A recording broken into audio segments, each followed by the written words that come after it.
نعرہ رسالت، نعرہ حیدری، سیدی مرشدی یا نبی۔ گوشت دیکھا، پسند آیا، بس یہ اپنے بچوں میں بھر دیجئے تاکہ انہیں بھی اسی طرح جوش آئے اور وہ آگے بڑھیں اور کام ہو۔ مجھے مفتی صاحب نے یہ بات خود سنائی تھی۔ راولپنڈی میں سبزی منڈی مشہور جگہ، والد صاحب قبلہ کے وہاں جلسے ہوتے تھے، تو حالت یہ ہوتی تھی گلیاں تنگ پڑ جاتی تھیں، اتنا ہجوم ہوتا تھا، بہت سے لوگ کھڑے ہو کے سنتے تھے۔ ایک دن انہیں وہاں پر اسی مسجد میں سبزی منڈی کی جمعہ پڑھانا پڑ گیا۔ استاد صاحب نہیں تھے، مفتی صاحب کو انہوں نے کہہ دیا جمعہ پڑھائیں۔ انہوں نے والد صاحب کے انداز میں تقریر شروع کی، لوگوں نے دکانیں بند کی کہ وہ کاڑوی صاحب آ گئے، چلو مسجد چلو۔ اب آج آپ کو یہ کون سا انداز سنائیں گے، یہ ان پر ہے۔ میں ان کو دعوت خطاب دینے سے پہلے ایک فرمائش پوری کرنا چاہتا ہوں، بہت زیادہ مجھے لکھ کے بھی دی ہے اور میں پیغام بھیجا، بلکہ وہ شکیل صاحب بھی خوش ہو جائیں گے۔ یہ شعر والد صاحب قبلہ پڑھا کرتے تھے۔ میں ہمیشہ کوشش ہوتی ہے عرس کے موقع پر والد صاحب کا ہی تذکرہ ہو اور دوسرے کریں، بیٹا تو کرتا ہی ہے، تو لیکن یہ کہ فرمائش آ گئی، یہ شعر سنا دیتا ہوں۔ مفتی صاحب کے لیے کرسی لگائیں، وہ بیٹھیں گے، انشاءاللہ خطاب فرمائیں گے۔ میں آپ کو یہ شعر سنا دیتا ہوں، پنجابی کا شعر ہے۔ ذکر ہے حضرت یوسف علیہ السلام کا کہ وہ بہت حسین تھے، کوئی شبہ نہیں، مگر انہیں حسن مصطفیٰ سے حصہ ملا تھا، انہیں حسن رسول سے حصہ ملا تھا۔ حسن رسول کتنا ہوگا اس شعر سے اندازہ کر لیں۔ یہ کسی صوفی کا شعر ہے اور ٹھیٹھ پنجابی، جس کو ٹیپیکل پنجابی کہتے ہیں، لیکن آپ کو سمجھ آ جائے گا۔ وہ کہتے ہیں ڈر دوزخ دا بدکارانو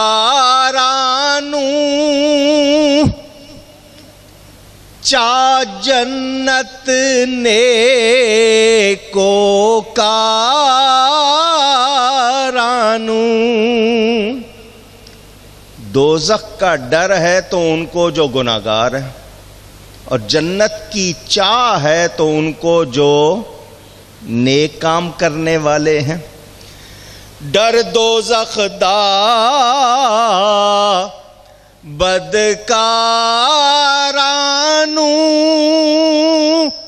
چا جنت نیکو کارانو، پر جیڑا قیدی تیریاں زلفاں دا، یا رسول اللہ جیڑا قیدی تیریاں زلفاں دا، او جیڑا قیدی تیریاں زلفاں دا، او جنت دوزخ کی جانے، جیڑا قیدی تیریاں زلفاں دا، او جنت دوزخ کی جانے۔ اللہ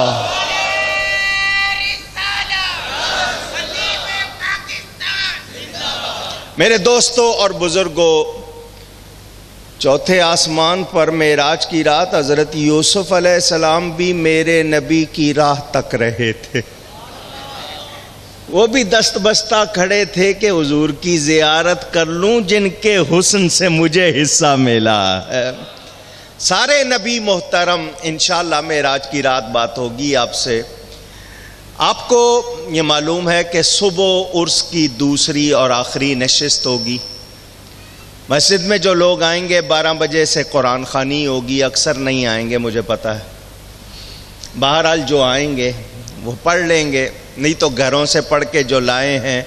وہ آپ نے جمعے تک مجھے لکھوا دینا ہے، کیونکہ پھر ٹوٹل کرنا مشکل ہو جاتا ہے۔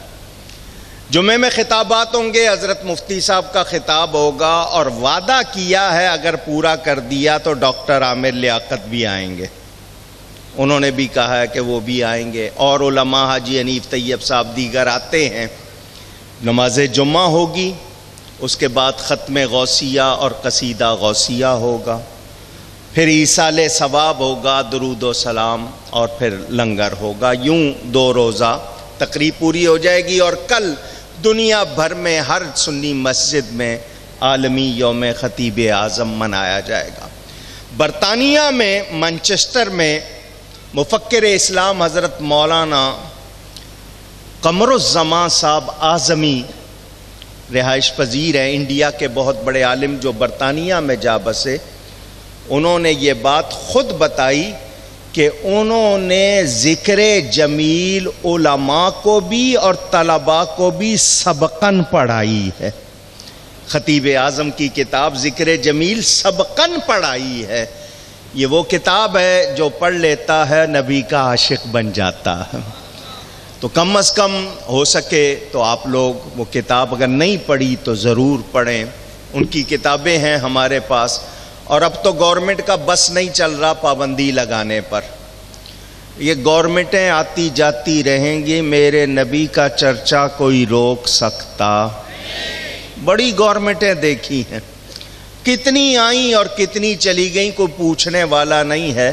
نبی کے نام لیوا ہر جگہ ہر علاقے میں آج بھی وہی ذکر جاری رکھے ہوئے، اور انشاءاللہ یہ ذکر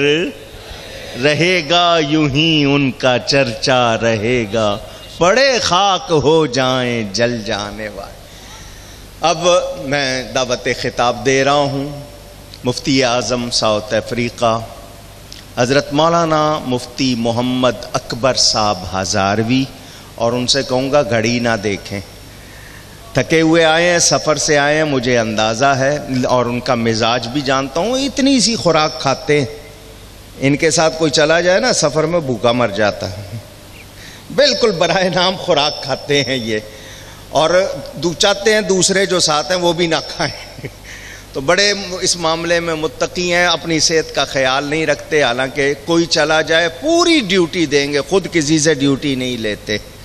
لیکن مجاہد ہیں، بڑے بڑے فتنوں کے سامنے ڈٹے ہوئے ہیں، ان کے لیے دعا کرنا اللہ ان کو اور زیادہ اپنی مدد عطا فرمائے، اور جو چراغ انہوں نے جلایا ہے وہ روشن رہے۔ نعرہ تکبیر، نعرہ رسالت، حضرت مولانا مفتی محمد اکبر صاحب ہزاروی۔ بسم اللہ الرحمن الرحیم، والحمد للہ رب العالمین، والصلاة والسلام على من أرسله رحمة للعالمين،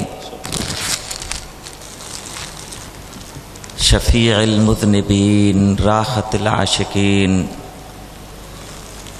سيد الأنبياء والمرسلين، وعلى آله وصحبه وأمته أجمعين إلى يوم الدين، أما بعد، قال سبحانه وتعالى في شان حبيبه إن الله وملائكته يصلون على النبي يا أيها الذين آمنوا صلوا عليه وسلموا تسليما اللهم صل على سيدنا مولانا محمد وعلى آله وصحبه وبارك وسلم وصل عليه الصلاة والسلام عليك يا سيدي يا رسول الله وعلى آلك وأصحابك يا شفيع المذنبين يا رسول الله انظر حالنا يا حبيب الله اسمع قالنا إنني في بحر عم مغرق خذ يدي سهل لنا أشكالنا رب اشرح لي صدري ويسر لي أمري واحلل عقدۃ من لسانی یفقہوا قولی۔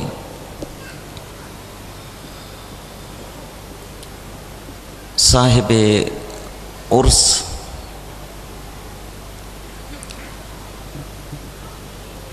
اکاڑوی اس لقب اور نام سے دنیا بھر میں پہچانے جاتے ہیں۔ اکاڑوی کے قرب سے قرب حضور ملتا ہے، اکاڑوی کے قرب سے قرب حضور ملتا ہے، اور ان کے در سے دلوں کو سرور ملتا ہے۔ اکاڑوی کے قرب سے قرب حضور ملتا ہے، اور ان کے در سے دلوں کو سرور ملتا ہے۔ ان کی بارگاہ میں قلب و جگر نثار کرو، ان کی بارگاہ میں قلب و جگر نثار کرو کہ ان کے ادب کا بدلہ ضرور ملتا ہے۔ ان کی بارگاہ میں قلب و جگر نثار کرو کہ ان کے ادب کا بدلہ ضرور ملتا ہے۔ ہم آپ سب اس وقت اپنی عقیدت کے پھول عرس کی صورت میں خطیب اعظم محسن اہل سنت بلکہ مجدد مسلک حق اہل سنت خیر الاماثل حضرت علامہ مولانا محمد شفیع صاحب اکاڑوی، اللہ ان پر کروڑ کروڑ رحمتیں نازل فرمائے، ان کے عرس میں حاضر ہیں۔ اللہ ہم سب کی حاضری اپنی بارگاہ میں قبول فرمائے۔ صاحب عرس کے نور نظر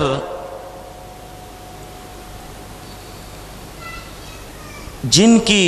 محبت بھری آواز، انداز، لہجہ، کلمات، الفاظ آپ کے دلوں اور محبتوں کے حقیقی ترجمان ہیں، اس محفل کی سرپرستی اور نگرانی فرما رہے ہیں۔ آپ میں سب خوش نصیب ہیں کہ اللہ نے خطیب اعظم کے نور نظر کو وہ توفیق عطا فرمائی کہ انہوں نے اپنے والد گرامی کے مشن، نبی کریم علیہ السلام کی محبت،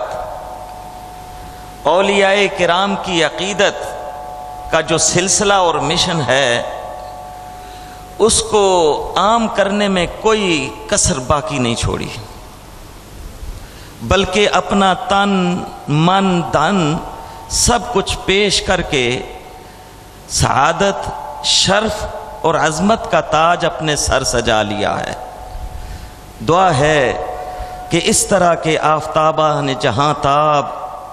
تا دیر جلوہ ریز رہیں اور اپنی ضیاء باریوں سے نیا خانہ قلوب کو مستنیر اور منور فرماتے رہیں۔ این دعا از من و از جملہ جہاں آمین۔ بعد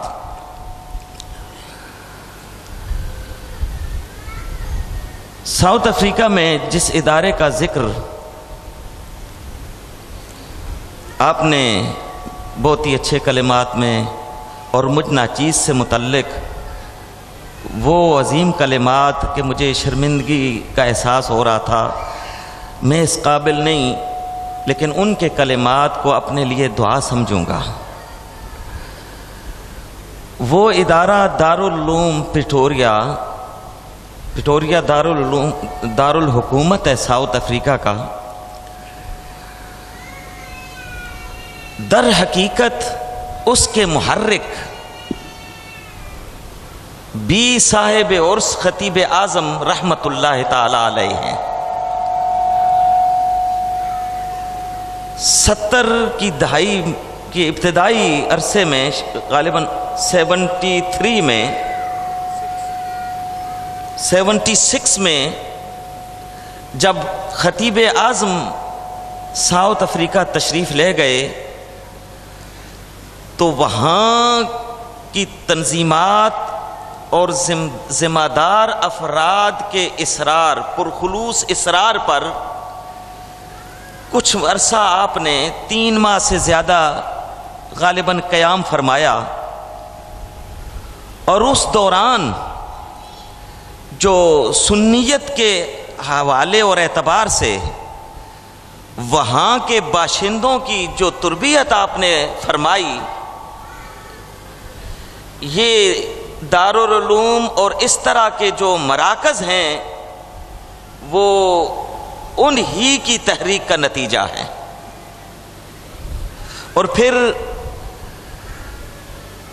1988 میں قبلہ سیدنا الکریم استادی و استاذ العلماء حضرت علامہ سید حسین الدین شاہ صاحب کی معیت میں مجھے جانا نصیب ہوا۔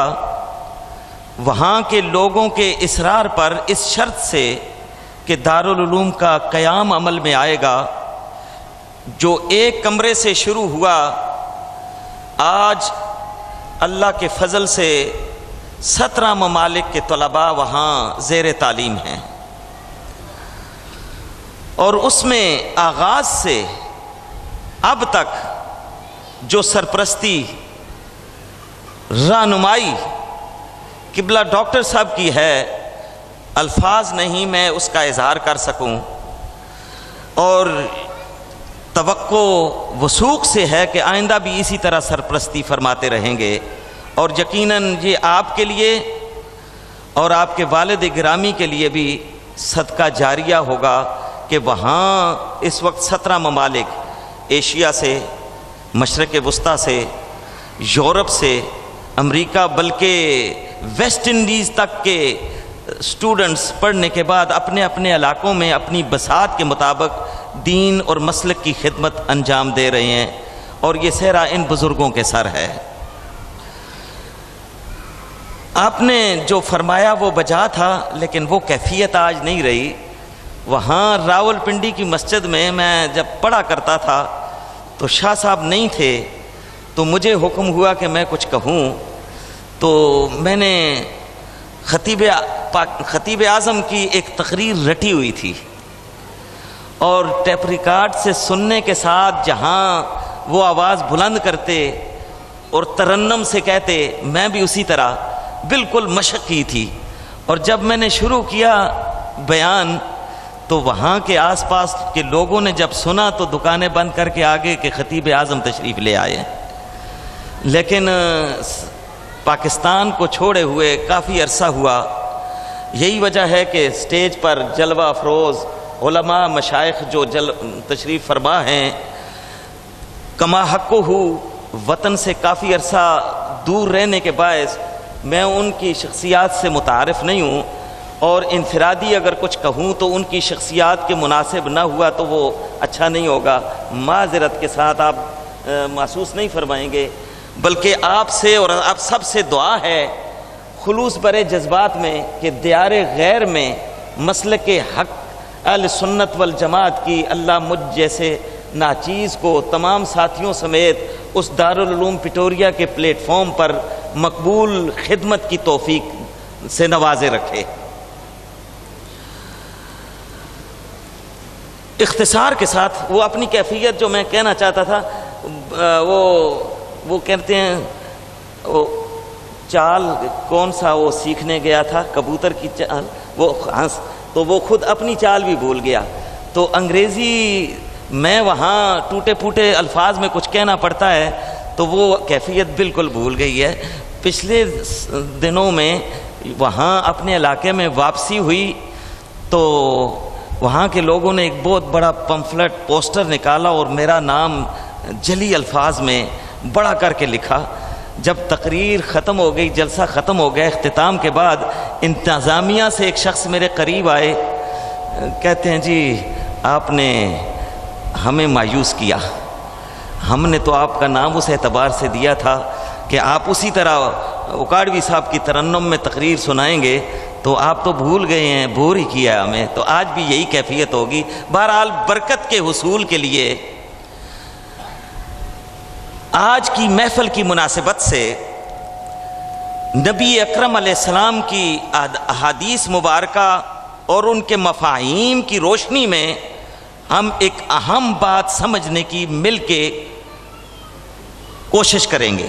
دعا ہے اللہ ہمیں سمجھ کر عمل کی توفیق عطا فرمائے۔ حضرت سیدنا عمر فاروق رضی اللہ تعالیٰ عنہ اس حدیث کے راوی ہیں، اور یہ حدیث ابو داؤد شریف میں ہے کہ نبی کریم علیہ السلام نے ارشاد فرمایا ان من عباد اللہ لاناس ما ہم بانبیاء ولا شہداء یغبط بہم الانبیاء والشہداء یوم القیامہ بمکان عند اللہ قالوا من ہم یا رسول اللہ صلی اللہ علیہ وسلم؟ قال ہم قوم تحابوا بروح اللہ الی آخر الحدیث او کما قال علیہ السلام۔ نبی کریم صلی اللہ علیہ وسلم نے ارشاد فرمایا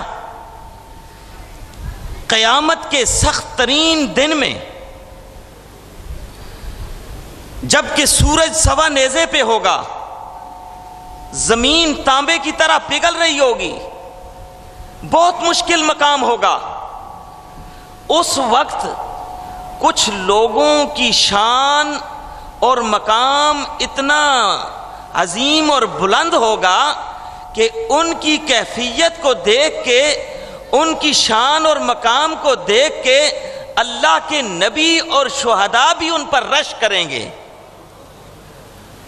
کہ ہم تو اللہ کے نبی ہیں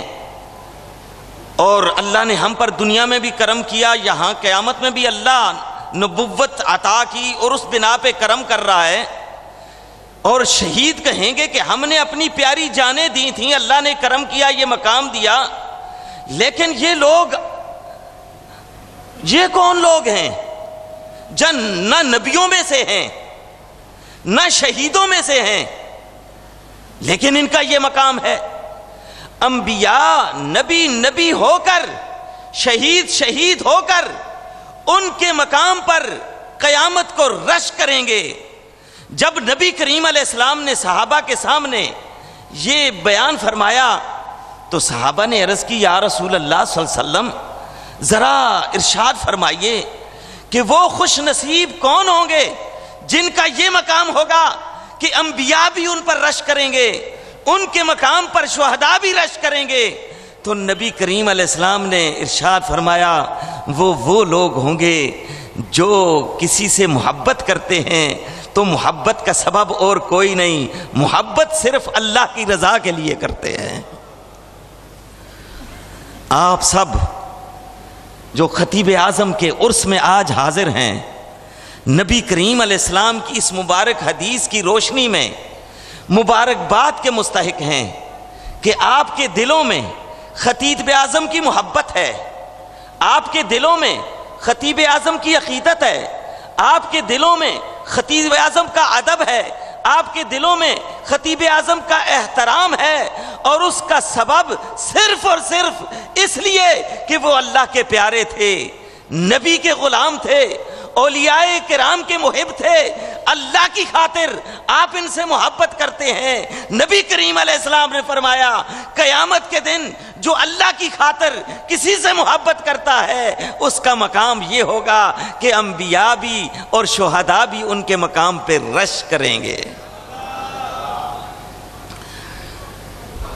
نبی کریم علیہ السلام نے ارشاد فرمایا لو ان عبدین تحابا فی اللہ،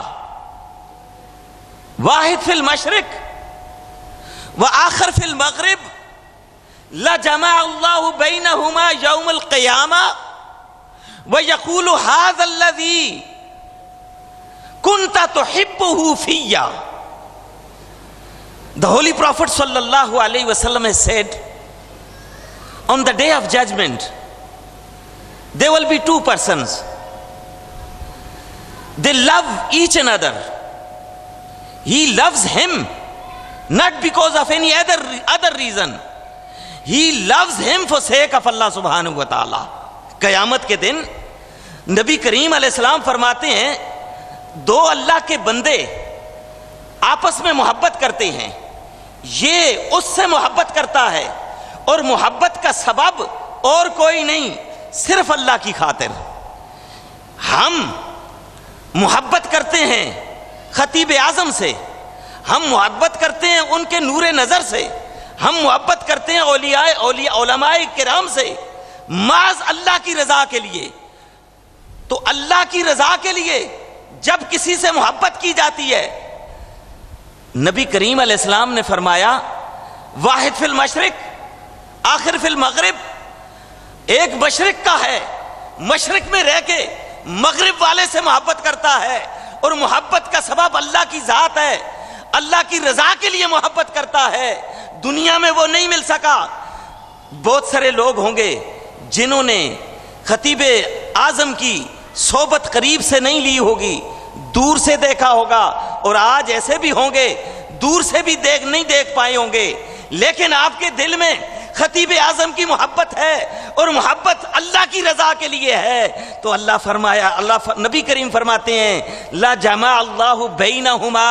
یوم القیامہ ویقول ھذا الذی کنت تحبہ فیا، قیامت کے دن اللہ ان کو محبت کرنے والے کو محبت جس سے کر رہا تھا اللہ کی خاطر ایک جگہ اکٹھا کر دے گا اور فرمائے گا کہ دنیا میں میری خاطر جس سے تو محبت کرتا تھا آج یہ ہیں، ان کی محفل میں چلا جا، he will achieve his company on the day of judgment۔ تو اس سے بڑھ کے اور کوئی کامیابی اور سعادت نہیں ہو سکتی۔ اس محبت کی بنا پہ اللہ والوں کے ساتھ کی صحبت مل جائے، ان کی کمپنی مل جائے، ان کا ساتھ مل جائے، تو اس سے بڑھ کے اور کون سی کامیابی ہوگی۔ چونکہ میں نے اعتراف کیا ہے کہ وہ کیفیت میں بدل چکا ہوں، اپنی بھی بھول گیا، اس لیے بوریت ہے، میری خواہش سے ہے۔ اور حضرت پہلے بھی وہ جو کمی تھی مائک پر آنے والوں کی محسوس فرماتے ہوئے درمیان میں اس کا ازالہ کر کے آپ کو ساتھ چلائے رکھا، تو میں عاجزی سے عرض کروں گا، وہ رد نہیں فرمائیں گے کہ وہ چند کلمات، چونکہ وقت بھی کافی ہو گیا، کل آپ نے آنا ہے ٹائم پر، اگر زیادہ ٹائم لیا تو کل ٹائم پر آپ نہیں آئیں گے، اس کو عذر بنائیں گے کہ رات کو دیر سے گئے تھے۔ تو سبق کے لیے خیر الکلام ما قل و دل،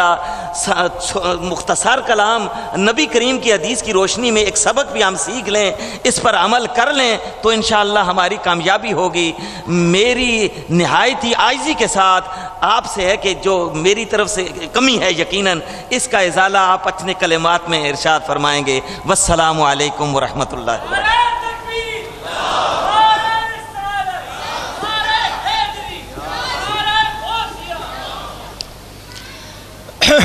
مفتی صاحب قبلہ جس بات پر عذر کر رہے تھے وہ صرف ان کی تھکن ہے سفر کی، اور میں سمجھتا ہوں اس کو وہ تشریف لائے ہیں اور انہوں نے اس قدر بھی خطاب کیا، ان کی بڑی مہربانی۔ وہ جو علمی نقطہ بیان کر رہے تھے آپ تک پہنچا رہے تھے، بڑا پیغام۔ اس دوران ہماری مجلس میں حضرت مخدوم اہل سنت حضرت قبلہ الحاج پیر شوکت حسن خان صاحب نوری دامت برکاتہم القدسیہ اور ان کے فرزند ارجمند اور جانشین صاحبزادہ فرحت حسن صاحب نوری تشریف لائے۔ حضرت کی محفلوں میں آمد و رفت تقریباً ختم ہو چکی ہے، بہت علالت اور ذوف محسوس کرتے ہیں، اس کے باوجود تشریف لائے۔ اعلیٰ حضرت کے خاندان کے معزز فرد ہیں، اللہ تعالیٰ ان کو صحت اور سلامتی عطا فرمائے، ہم ان کی آمد پر ان کے شکر گزار۔ تقریر میں نے نہیں کرنی ہے،